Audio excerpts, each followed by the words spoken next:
অবশেষে আমি পেয়ে গেলাম ডাবল এন্ট্রি ভিসা। আপনারা সবাই জানেন এই ডাবল এন্ট্রি ভিসা নিয়ে আমি এখন ভারত যেতে পারবো। তো আমি কি নিয়ম অনুসরণ করলাম এবং কিভাবে কোথা থেকে এই ভিসা পেলাম তার বিস্তারিত ভিডিওতে আলোচনা করব। তো আপনারা আমার এই নিয়ম অনুসরণ করে এই ডাবল এন্ট্রি ভিসা পেতে পারেন। তাই আমার এই ভিডিওটি মনোযোগ দিয়ে শেষ পর্যন্ত দেখুন। তার আগে ছোট্ট অনুরোধ, আপনি যদি আমাদের চ্যানেলে প্রথম দর্শক হয়ে থাকেন তাহলে আমাদের চ্যানেলটিকে সাবস্ক্রাইব করে দিবেন আর লাইক দিতে ভুলবেন না। চলুন যাওয়া যাক মূল আলোচনায়। প্রথমে আপনাকে অনলাইনে আবেদন করতে হবে। যেমন ভারতীয় মেন ওয়েবসাইট IBAC, এই যে ওয়েবসাইট আছে এই ওয়েবসাইটে প্রবেশ করুন। প্রয়োজনীয় কাগজপত্র সংগ্রহ করতে হবে। আমিও এই প্রয়োজনীয় কাগজপত্র সংগ্রহ করে এই ডাবল এন্ট্রি ভিসাটা পেয়েছি। সেই কাগজপত্রগুলো হলো পাসপোর্ট। আপনার পাসপোর্টের মেয়াদ অন্তত ৮ মাস থাকতে হবে এবং এতে কমপক্ষে ৪টি ফাঁকা পৃষ্ঠা থাকতে হবে।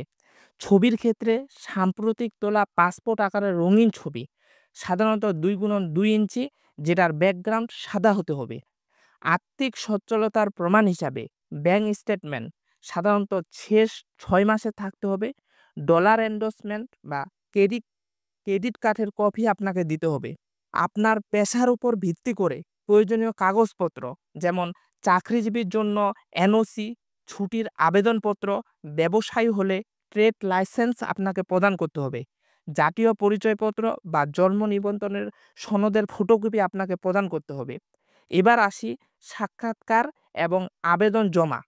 অনলাইনে আবেদনপত্র পূরণ করার পর আপনি সাধারণত একটি সাক্ষাৎকারের তারিখ সেখানে নির্ধারণ করবেন। নির্ধারিত তারিখে সমস্ত প্রয়োজনীয় কাগজপত্র নিয়ে ভিসা আবেদন কেন্দ্রে যান এবং আবেদন জমা দিন।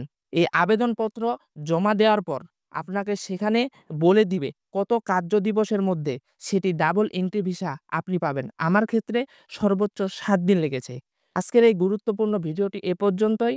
দেখা হচ্ছে পরের ভিডিওতে এমন গুরুত্বপূর্ণ তথ্য নিয়ে। সে পর্যন্ত ভালো থাকুন, সুস্থ থাকুন। আল্লাহ হাফেজ।